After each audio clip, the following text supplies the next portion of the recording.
You are the self, and that alone exists. There is no other. The conception of other is based purely on imagination, is composed entirely of imagination.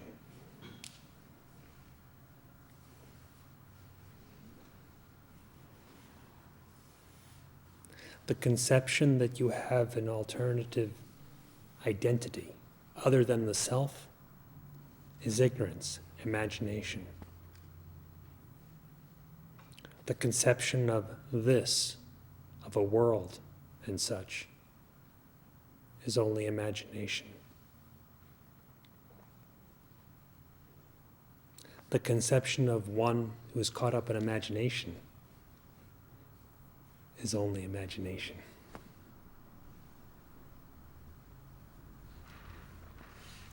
That conception of I is therefore the root of all duality.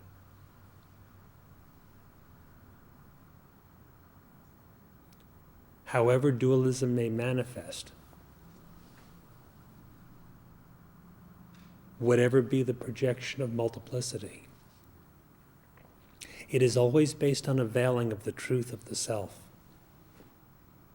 It is always based on the idea of I.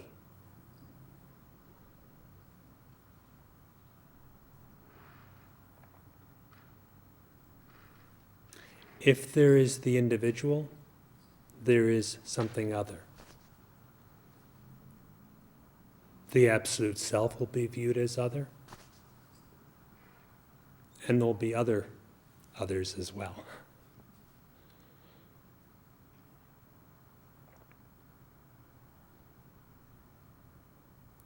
If you determine by deep knowledge born of inquiry what your real identity is, there is no other at any time.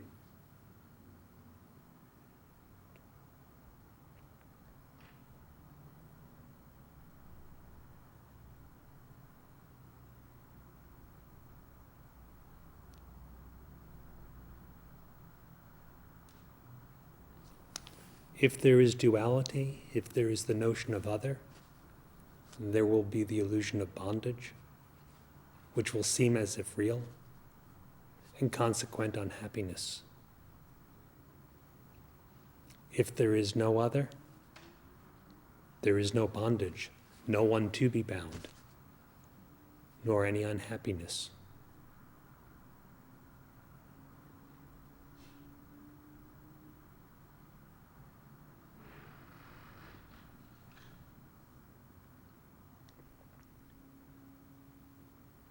Examine for yourself your own experience and perceive how this idea of being other than the infinite self, of being an individualized I, is integral to the conception of any other kind of limitation, so-called experience, etc.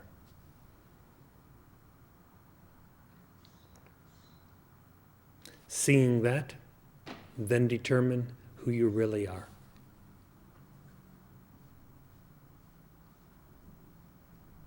What is supposed as an individualized existence, in truth, is just pure existence without the individual.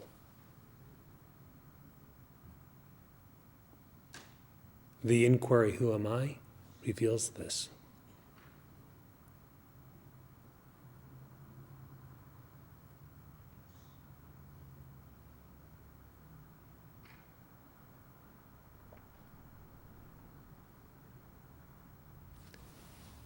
Whatever is born of imagination is also imagination. Whatever the ego I seems to undergo, seems to possess, the objective aspect of its activities of body, speech, and mind, are all as imaginary or as unreal as the ego itself.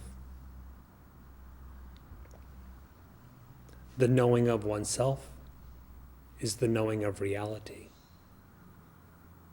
Known by the self of itself.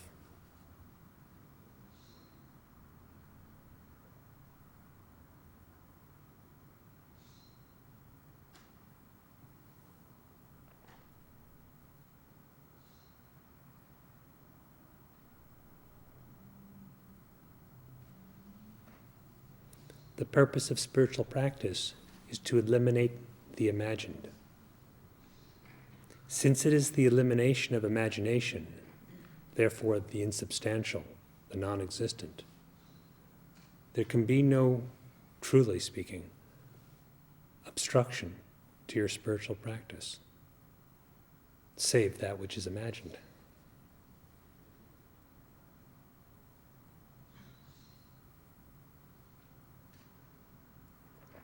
Knowledge is inherent in the self.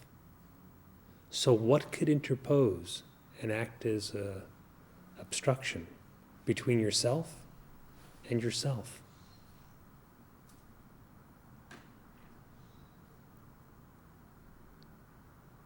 By deep knowledge, which is not an activity of body, speech, or mind, abandon the assumption, the false notion, of existing as an individual entity, an ego I.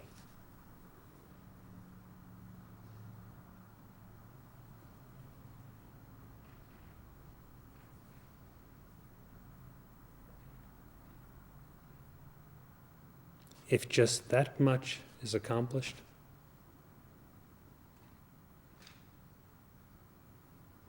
the self stands self-revealed.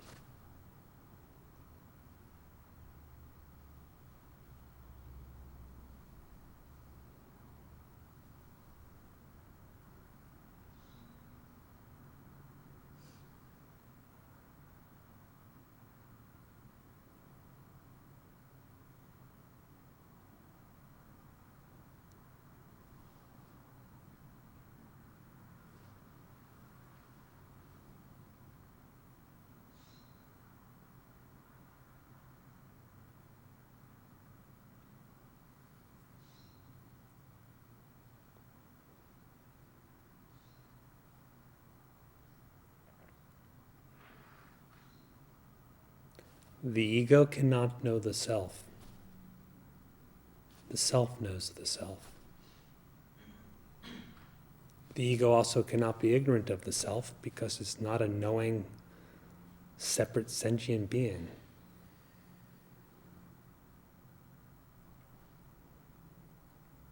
Egoism, the individual with his limitations, is merely imagined.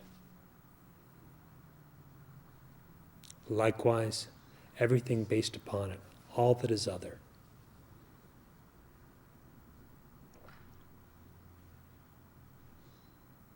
The Vedas and the Maharshi declare the self as one without a second, one without anything other. Simply comprehend the deep significance of that.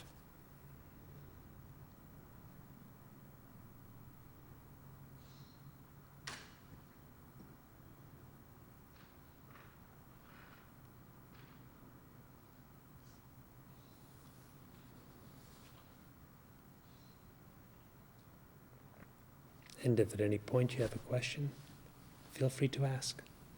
Or if you want to relate your own experience, please feel free to speak.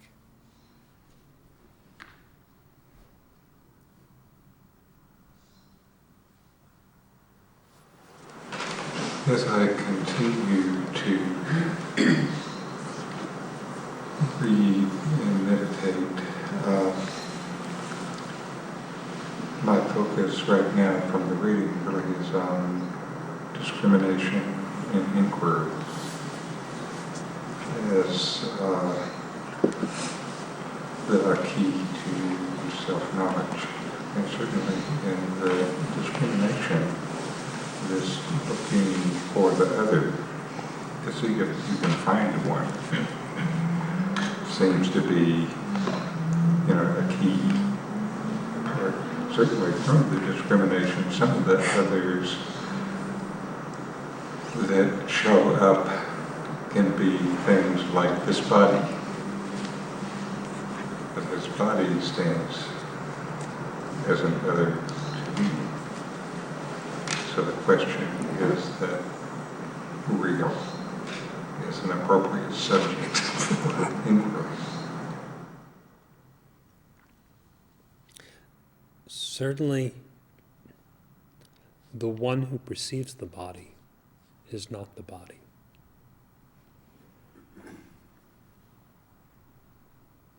So bodiless is what you are. No senses, etc. Likewise, the senses and all else. You're without the body, you're without the senses. Which means that any kind of definition that associates the body, its characteristics, its qualities, its activities, its conditions, with you, any such definition is false. Likewise, the senses. Even if the definition be simply that you are one who inhabits a body, or is the nexus point of all the senses. All such definition is just false.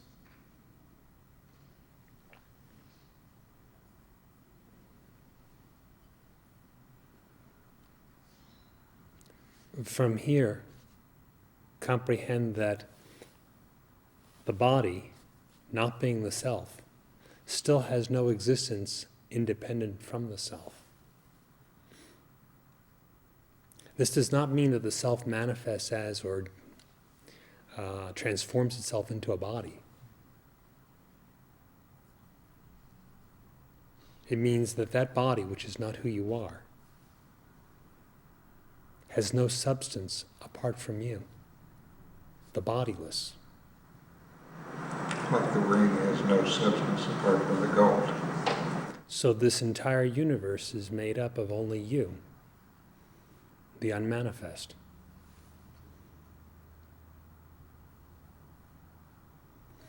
The ring is not anything apart from the gold.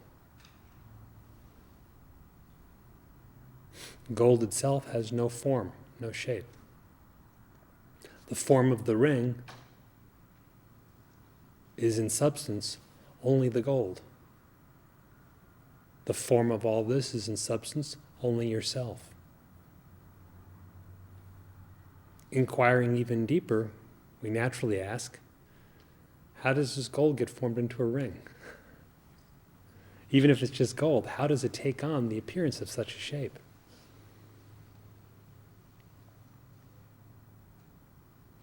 We are then left with two possibilities. Either conjecture, let's see, there must be something that acts upon it, or direct inquiry, which is more advisable.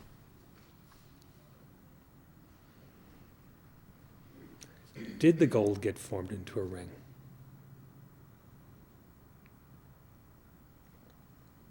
Did the rope get transformed into a snake? That was only a rope. Or is that merely imagined? In inquiry, certainly one of the things that is there, the experience is very much one. I can see a confusion with this individual because the confusion confuses that one again with the individual, the body. The experience is always one, but we just get confused as to what that one is. So the confusion doesn't actually create a transformation in your existence. No. Confusion only confuses itself. The existence, which is simultaneously pure consciousness, is remaining as it is. It is the very substance of knowledge. Knowledge does not become ignorant. The ignorance seems to become ignorant. A false assumption falsely assumes its own and others' existence. This is one way of putting it. The experience of all is always of an unmodified, undivided existence. Everything other than that is only a product of ignorance. The inquiry doesn't create the reality, it simply reveals the fact. So deep inquiry invariably will be the self-revelation of that singular, undivided existence, which is never modified, even to the extent of water and its waves, in any way whatsoever.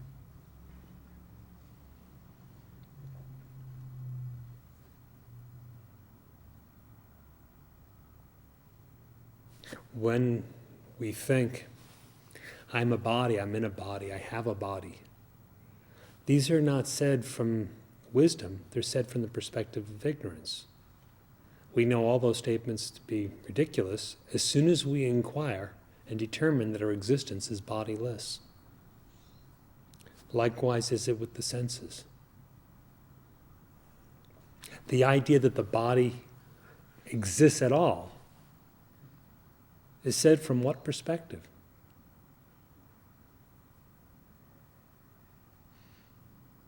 Is that from the self? Or does some kind of individual experiencer creep into this? As it is with the body, likewise the senses, the mind, the whole world.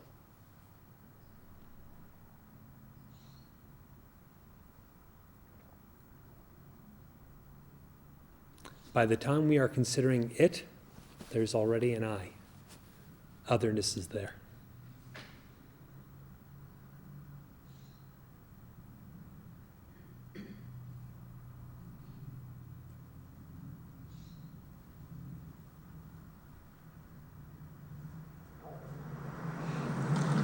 Context of your discourse today, the I again is the first other, the first false other. And if that false notion, the first false other, is seen to be non-existent, what happens to the rest of it? Then there's no more question about a body, a mind, senses, or any such thing.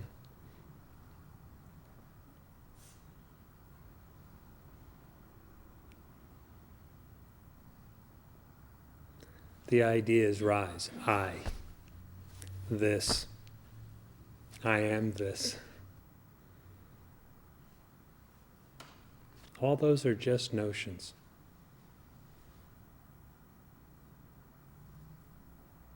The only actual experience is that of perpetual existence, which is without I, without this, without any kind of differentiation.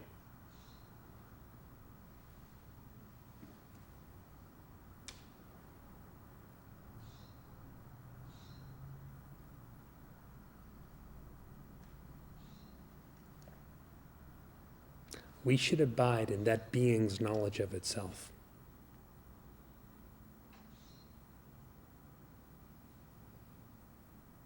And we should not put up with these false notions.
Inquiring, who am I? Kind of prompted the question, are there two of me? Is there one looking for the other? And so then I looked at where is that question coming from that there's two of me? How does that even get started that there could be two of me? And then it just kind of comes back around to, who's this me? I'm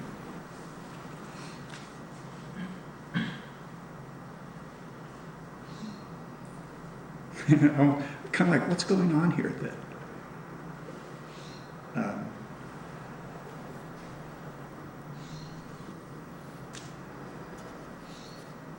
Or is there something going on?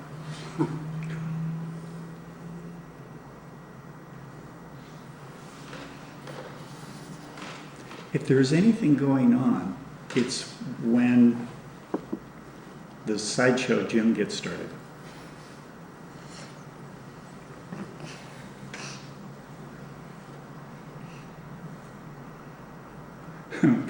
When the show's over, there's just nothing going on. And it's much better when the show's over.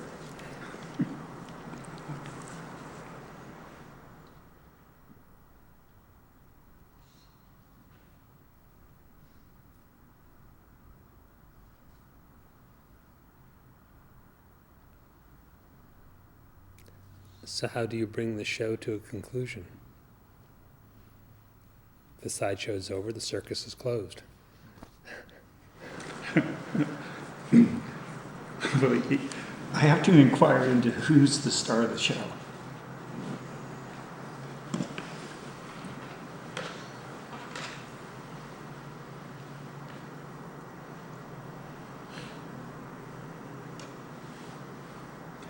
And when I inquire into who the star of the show is, then the star in the show are absorbed into a much, they're absorbed into reality. In your experience, is this final, or are there alternating states? With this show and without the show? With an I and without an I? What's your experience?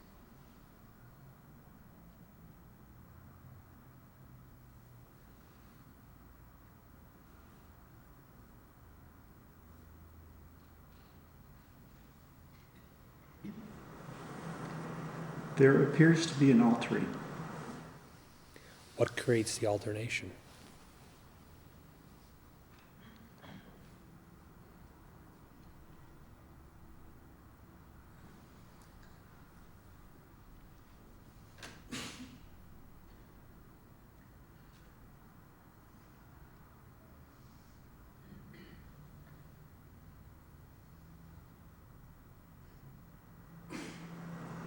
I was going to say that something creates it. I couldn't quite get a hold of it, but it's hard to get a hold of the alteration actually happening if I try to get a hold of...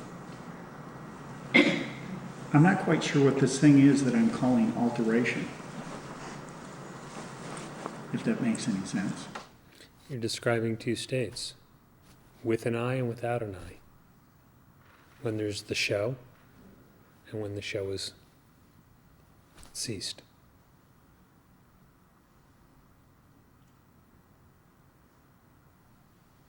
Some kind of alternation is taking place from what you describe.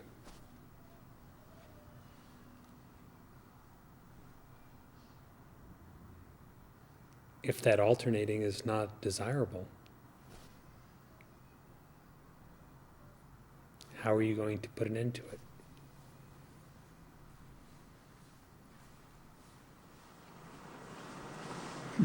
Well, the easy answer is self-inquiry. I mean, it's like, oh yeah, that's obvious because that's the only way I know that gets rid of it.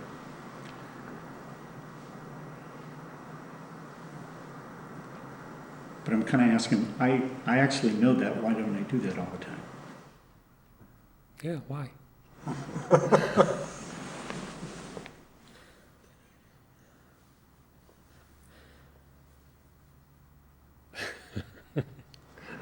There's not a He's good, hard pressed for an answer. there's really not a good answer for that.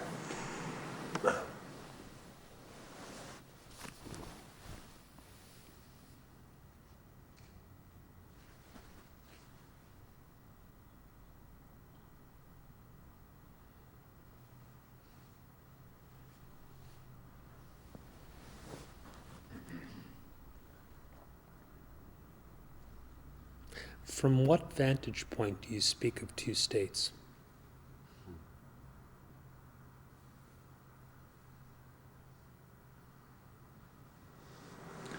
From a vantage point of knowing both of those states, but not really being, they're like objects. So the deal with what is the subject, not an object. I'm sorry? Deal with the subject, not with the object. The objects fall within the context or within the sphere of the subject. Who is the subject? Who is the knower of both states?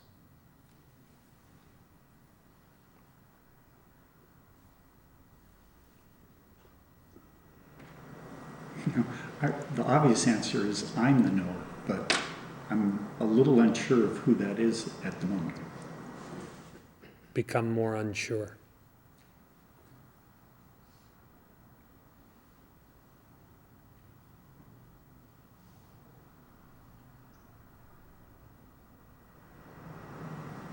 Okay, I was a little bit unsure. I want to ask, how do I become completely unsure? It sounds like that's the direction.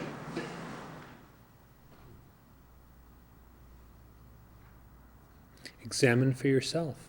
What do you know of this I, this knower of all the states?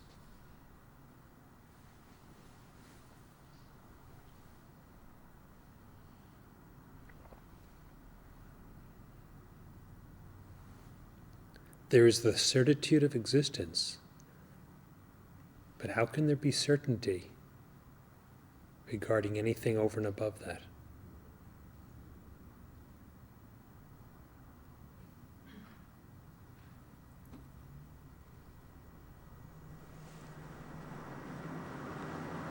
I don't know if there is anything. I don't know what else there is to really know other. You have to make something else up and then kind of. Then you have your alternating states.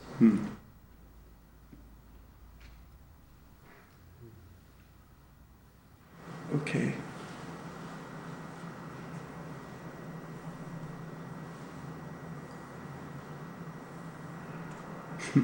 Does existence go into a state and out of a state? Or does it not remain just as it is? Yeah, it doesn't, it's not in the realm of statehood. So existence just is as it is. Always the knower. Does it ever become the known?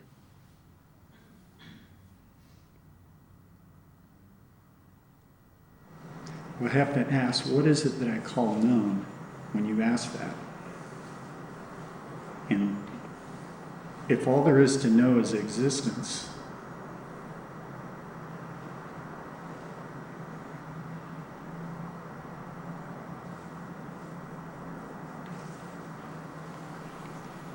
that's the end of the show right there.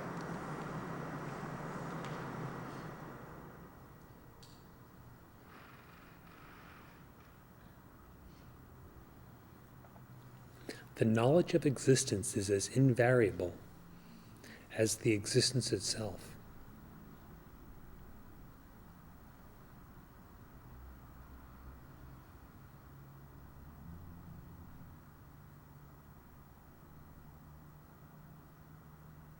If you assume your identity is something other than that existence,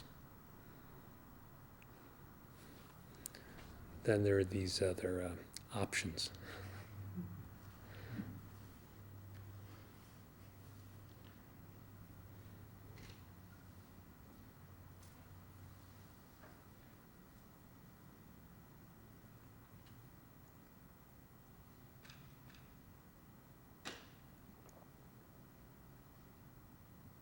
Whatever the state is, with an I, without an I, waking, dreaming, and sleeping, living, dying. Whatever the state is existence in that?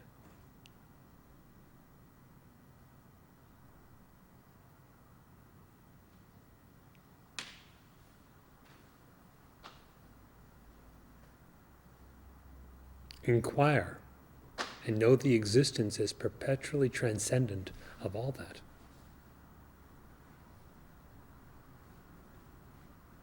And know your identity as just that existence, not something other.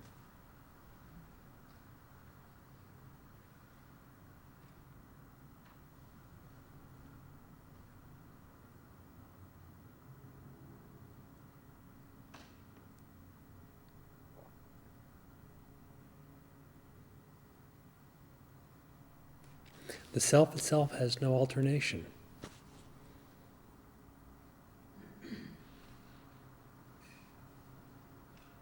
Who goes into a state or comes out of a state? Like this, you should inquire. If you inquire deeply, you will find that there is no one going into ignorance.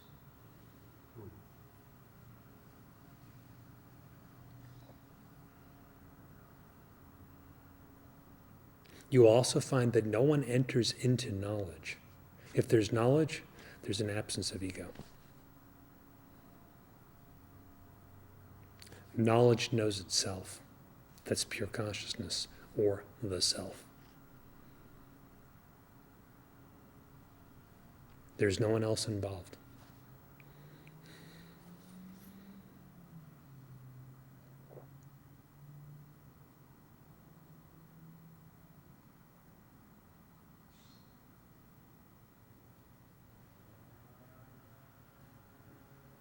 When we speak of attaining or realizing self-knowledge, it is said loosely, by way of instruction, catering to the perspective that there is one who is in samsara, one who is in ignorance.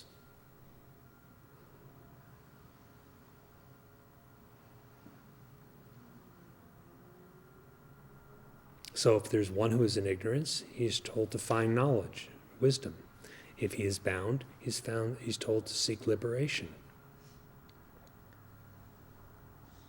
But if he liberates himself from his bound identity, so that there is knowledge and not a trace of ignorance, then he finds that there's only one self, not a second self that has entered into the self. We speak of merger, but it's loosely spoken.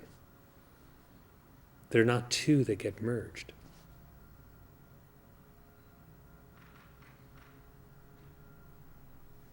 There's just an indissoluble, undivided, homogeneous existence, which is consciousness and bliss. That is the only self.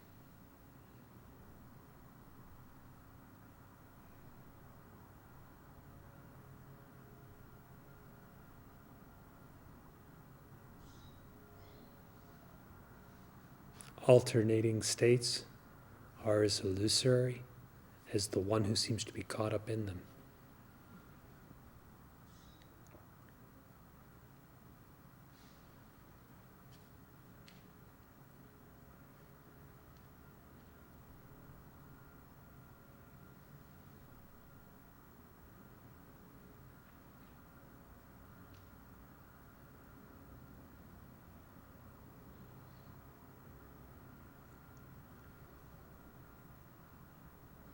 From another, slightly different angle of vision, cease to regard self-realization as a state to be attained.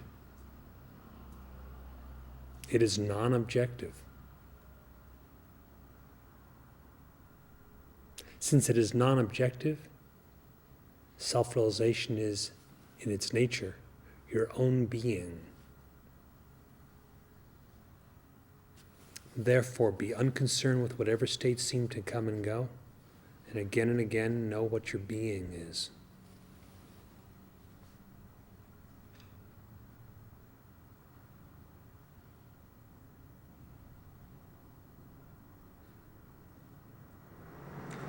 Yes, that's something that I'm trying to do, is to get into a certain state.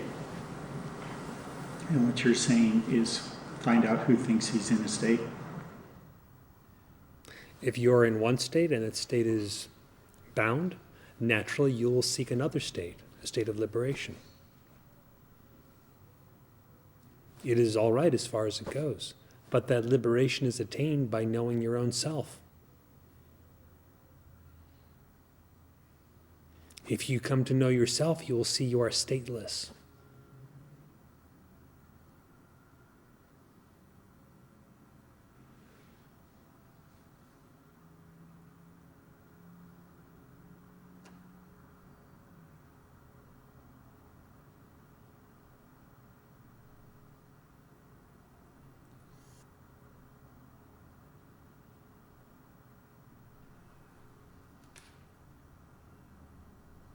The idea of being in a state,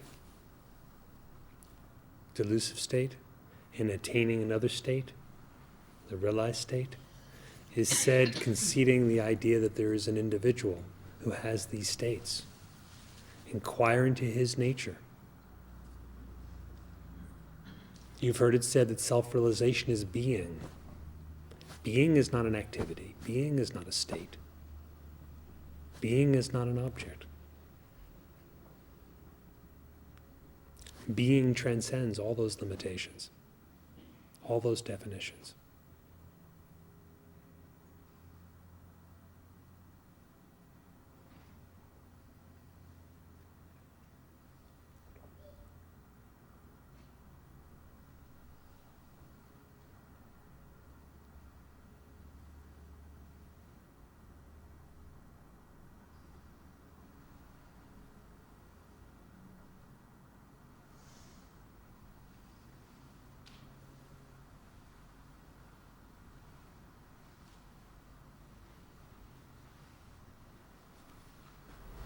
Master, your discourse and responses are so vast, but I just had this one little parable that it happened to shed some light on. And it's a parable that others might call a development in human thought or something like that, historically. In simple terms, People used to think less or more before.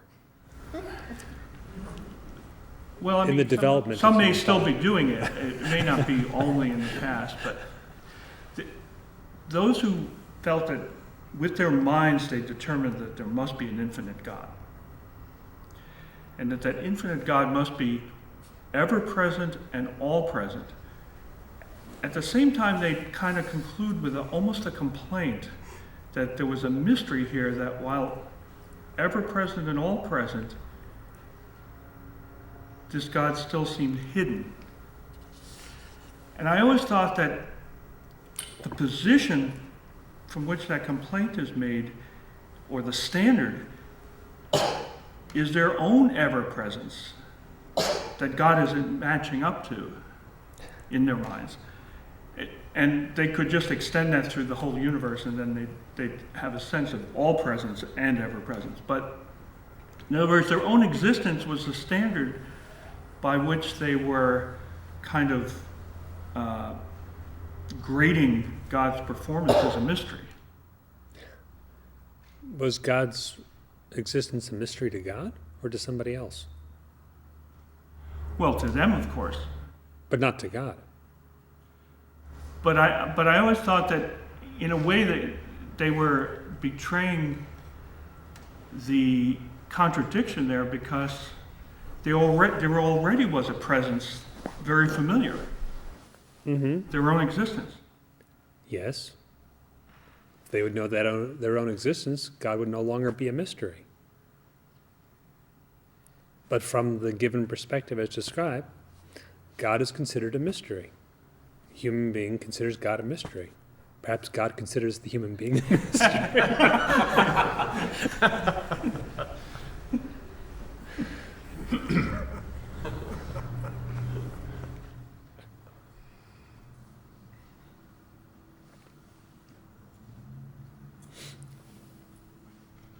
What makes you say, or whoever you're Parable.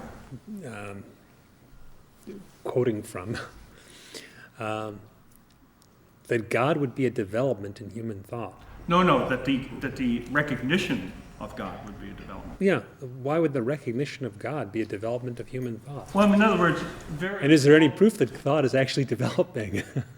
in other words, I guess it's like the sense of happiness, that unhappiness is only believed because there's a reference intuited of what that complete happiness must be possible. So it comes after the fact. The fact is that there's the existence of the happiness, and the other is done only in relation afterwards. Right. So Likewise, the thought of God. Knowledge of God or knowledge of God comes first. Thought of God just trails after.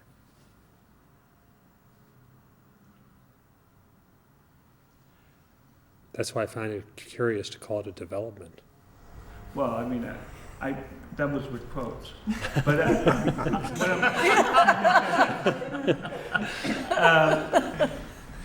I guess what I was seeing is that the unhappy person and the frustrated thinker both are using a much more formless reference point from which to draw their conclusions. The reference point of an ideal of perfect happiness in one case, and the reference point of ever-presence of their own existence in another case. And so a clue to their problem is right in the reference that they're using. Mm-hmm. If they, from that reference point, which is actually their own existence, there would be an elimination of the false limiting definitions superimposed on that existence. God would know God without any mystery, without any conception of the human, and God's always happy.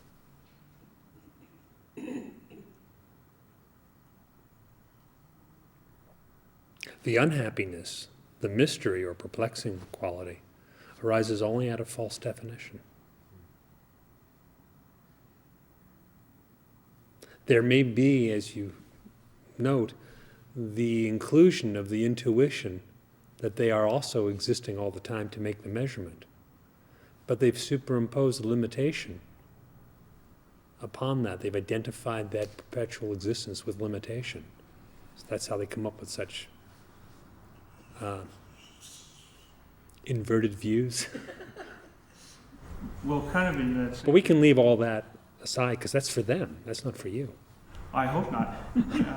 Well, I mean, even You were just quoting, right? well, no, I mean, it seems interesting to notice that even in the fallacy, there's the clue to its undoing, right, in its basis. That's always so. That's why the Maharshi said Maya carries the seeds of its own destruction.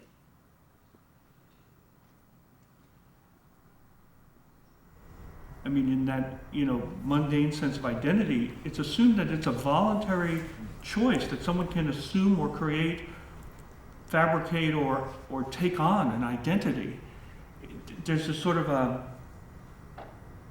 an admission that it's just an imaginary activity. There's the admission that one is there in order to do that. With or without the clear understanding that it's just an activity.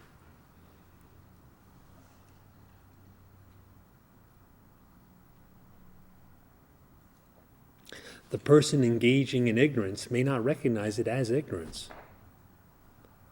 For if he would recognize it as ignorance, the activity would cease right then and there. But always he exists.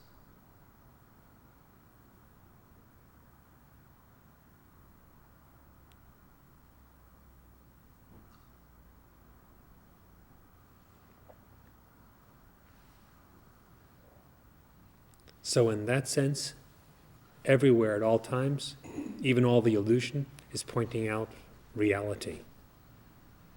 But we have to know how to perceive it.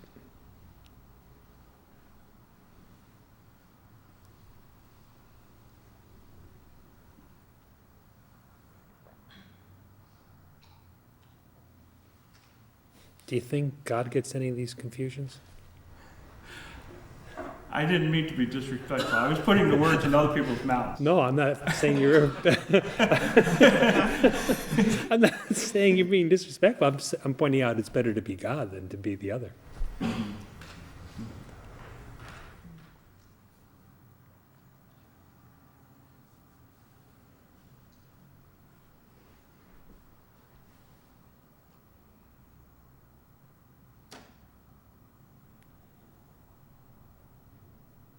If we want to know anything about God, we have to see it from God's perspective.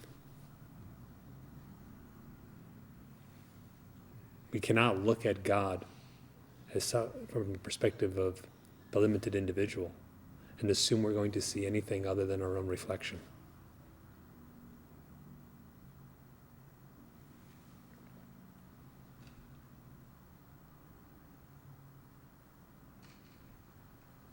If we take up the standpoint of the individual, then the individual, God, and the world are all equally imagined, just reflections of the same definition.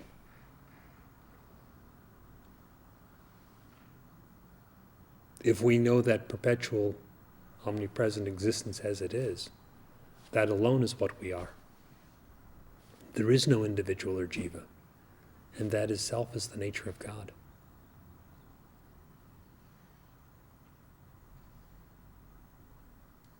Some may regard that as mysterious. Some may just say it's self-evident.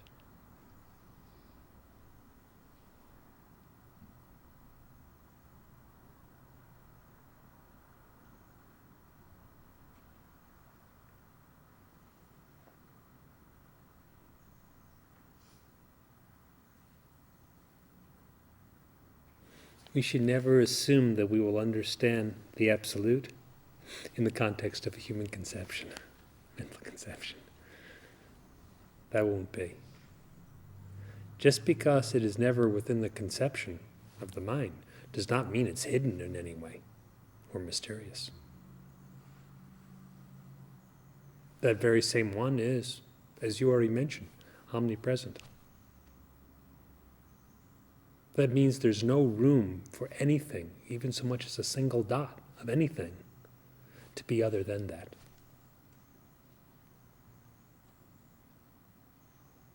That includes those who had the various quotes.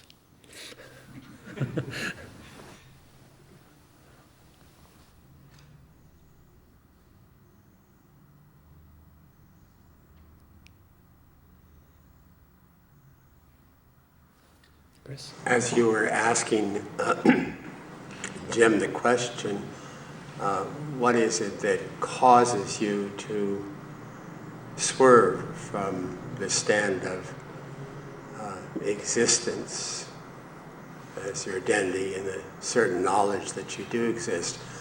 As you were asking that question in the mind, the answer, the mind's answer was forgetfulness.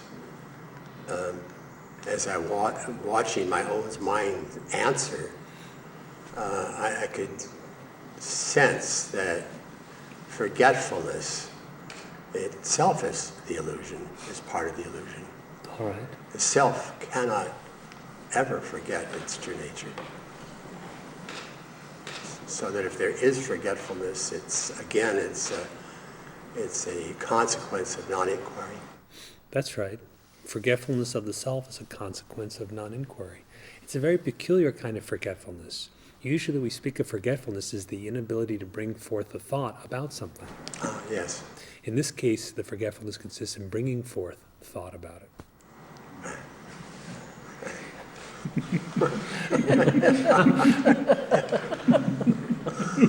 The remembrance of the self is also similar. Usually remembrance is getting the thought of something.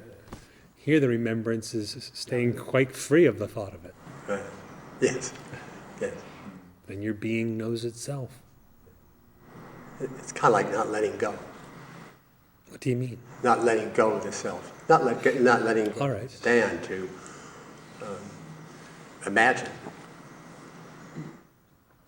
But when Allow the I, the first When we- thought to arise. we hold on to the self, we don't really stand in any way Separate. separate, as if we were grasping something. No. There's no one there to grasp. You may say you simply desist from taking on false definition. Say that one? You simply desist from taking on false definition. Yes. Yeah, it seems kind of, it's stopped. The funny thing about ignorance or delusion, forgetfulness, is by the time you are making an earnest inquiry to get to the root of it, it ceases to exist.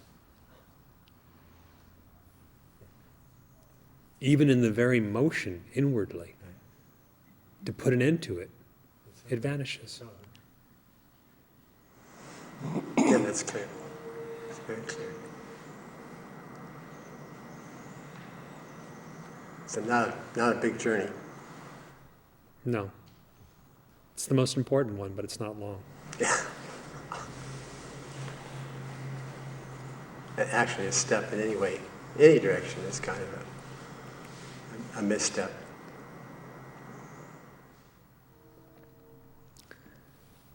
Yes, but in knowing ourselves, we see that there is no other place to wander off to. No. So it's not like balancing on the top of a pole. It's not like that. Yeah, it seems like that at times, but in resting as a self, there's not much edge anywhere to fall off of, ever.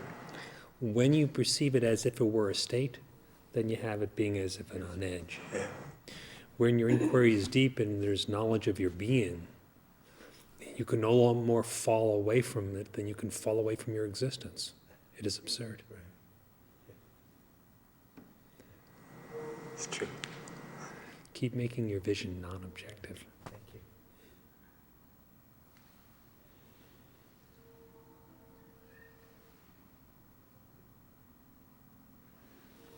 Go ahead, Eric. Very similar question, I guess, to some previous. Last week, I guess you asked me what prevents you from being or realizing the truth or something like that, to that effect. And it's a good meditation because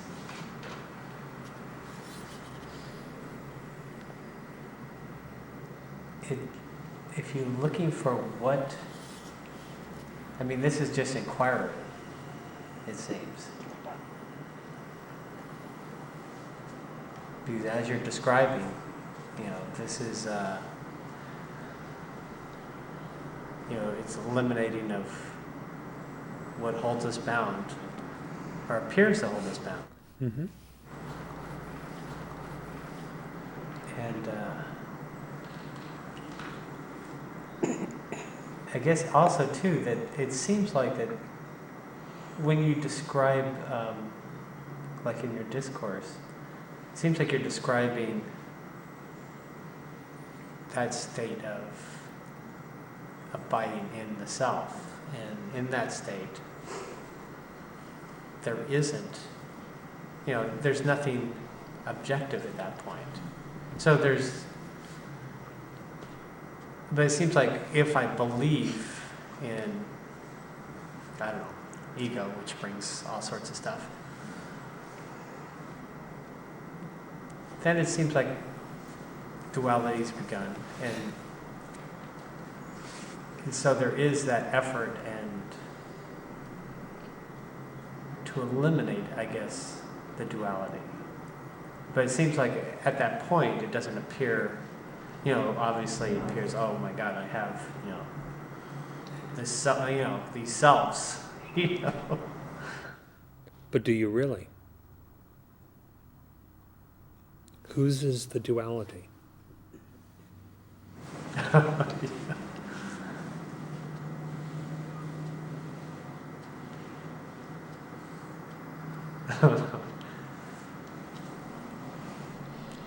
Because one's very flimsy and one's always there. So can there be a duality between that which is ever real and that which is never real?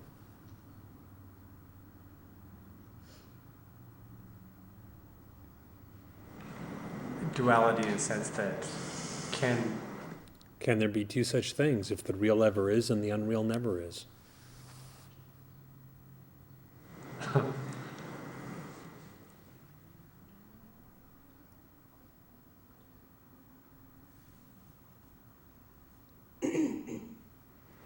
it seems like it Is reality only at a point in time, or is it always?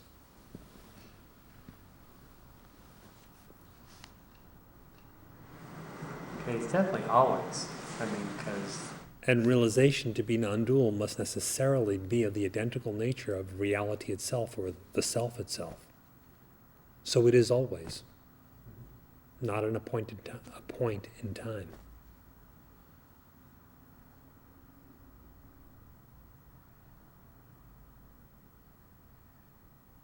A point in time is in reference to the individual who experiences it.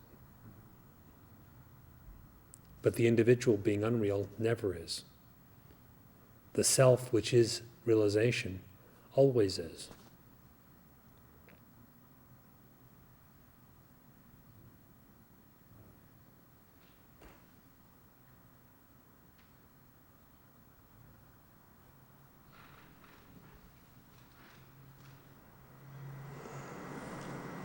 okay.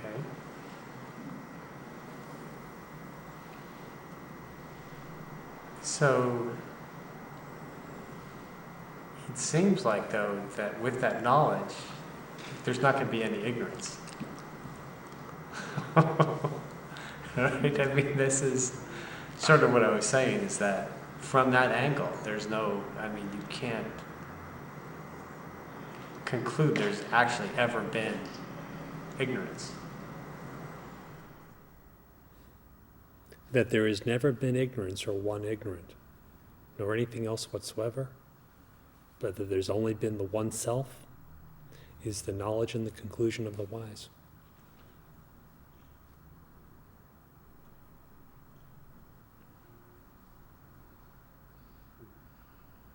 That's both the Maharshi's instruction and his grace.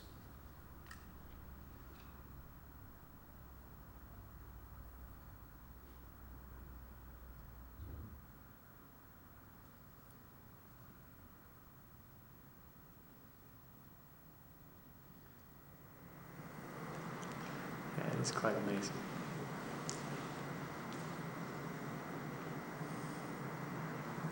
Okay.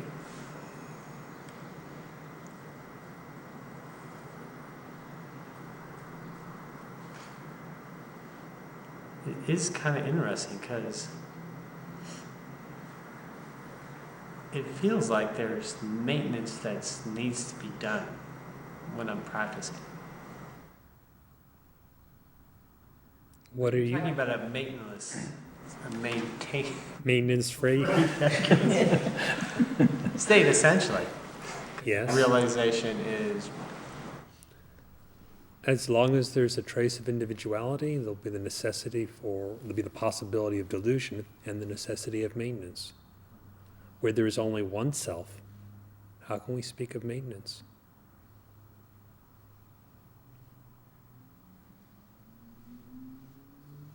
Who would be doing what?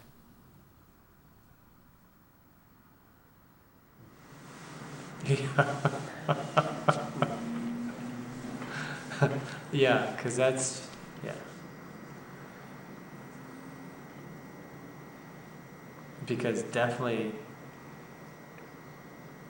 without that ignorant one, there's nothing to be done.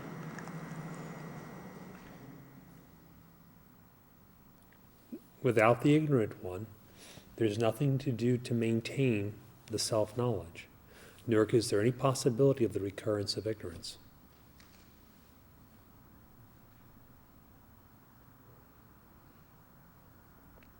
Since there's no possibility of the recurrence of ignorance, there's similarly no possibility of the manifestations of ignorance.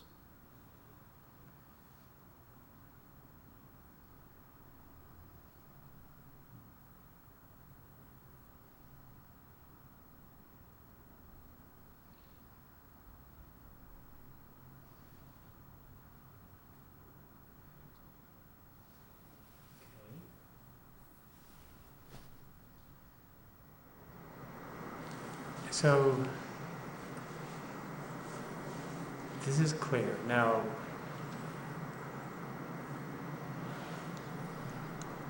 this is sort of not practice in a certain sense, right? What do you mean? Because practice would imply duality, right? That there's separation. Maybe, but in practice, do you emphasize the duality or the non-duality?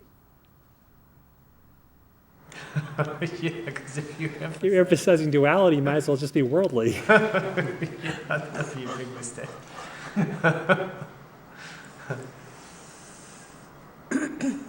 Okay, so Practice is always the emphasis of the non-dual. Even among the dualists, it is a emphasizing of the non-dual, though unknowingly so. in what way?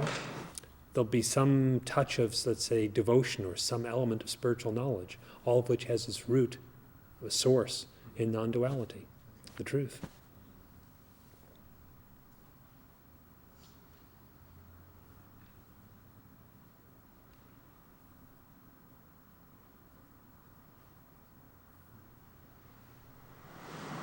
Okay, so I guess continuous practice then is the realization, maintenance free. If practice is continuous, there's no scope for delusion. If there's no scope for delusion, you have your continuous knowledge, which, being realized as identical with yourself, is maintenance free. So it's okay. So Friday had a kind of a co-meditation, All right. and I guess because that identity is so it's more fused with, just it's more infused, I guess. So there's less loss of, in other words, it's just that's the way it is when you're realize that it wouldn't be a loss of identity. You know that identity directly. Has the way it is changed since Friday?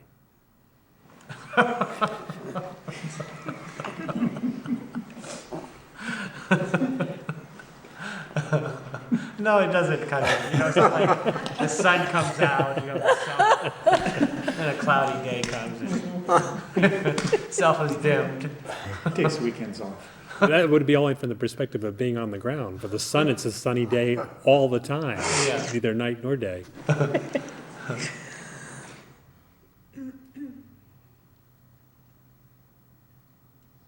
If something seems to have changed since the meditation, from then to now, what has changed?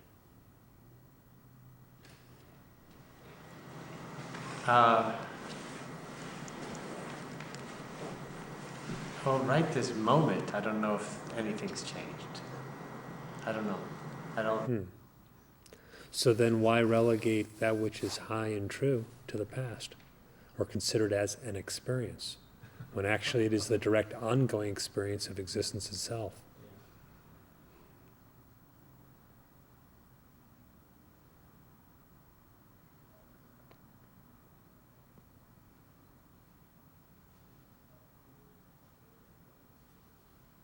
It might be better to consider this entire samsara as a thing of the past. Yeah. It feels more and more like that.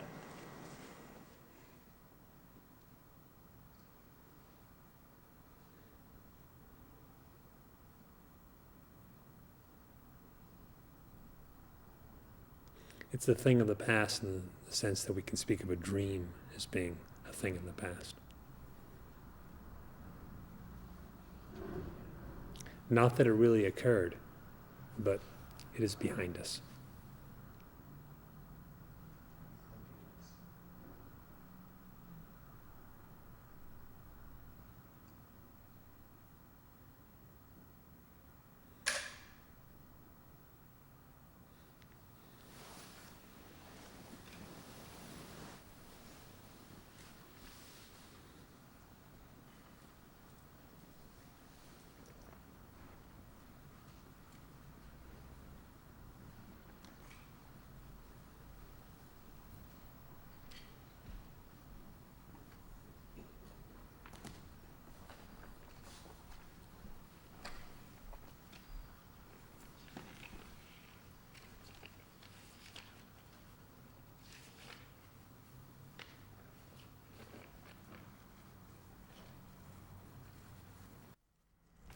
तनुं त्यजतु वा तीर्थे श्वपचस्य गृहेऽथवा ज्ञानसम्पत्तिसमये मुक्तोऽसौ विगताशयः.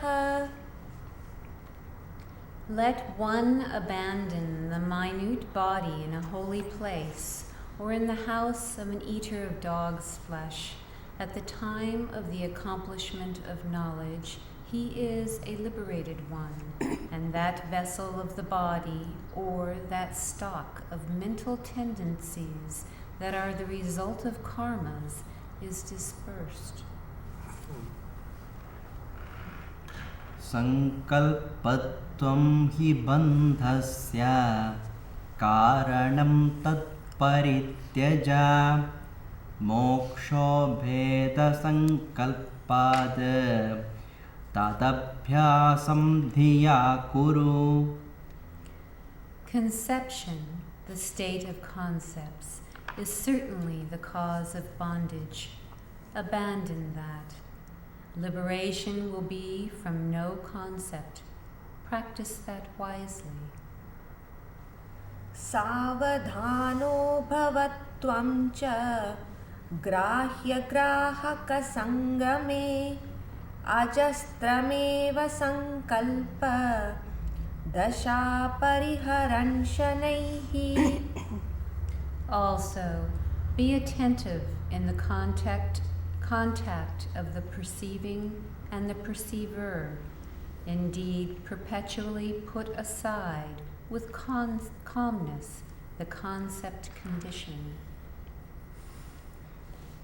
Ma bhavagrahya bhavatma grahakatma cha ma bhava bhavanam tektva yachishtam tanmayo bhava.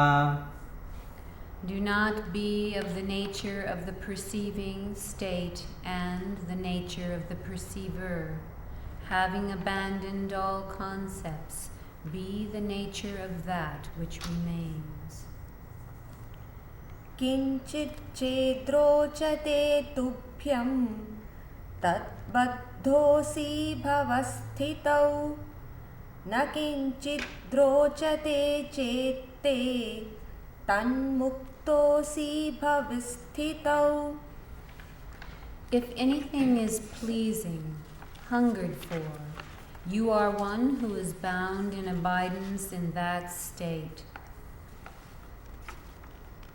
If nothing is pleasing, if there is not any hungering for anything, you are one who is liberated from that, in abidance in that existence.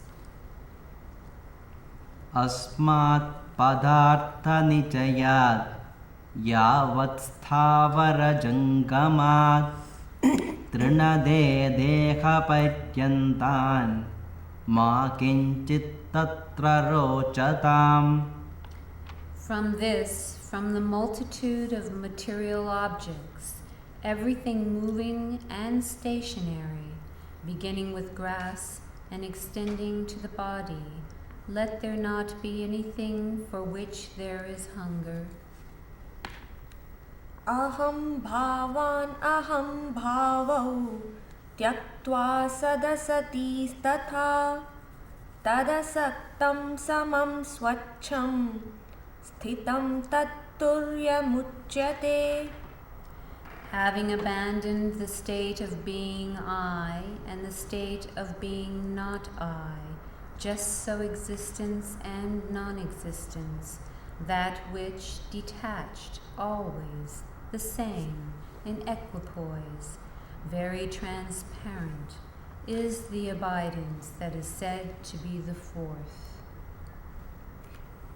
Ya swachha samata shanta jivan mukta vyavasthitihi sakshyavastha vyavahritau satudya kalanochyate.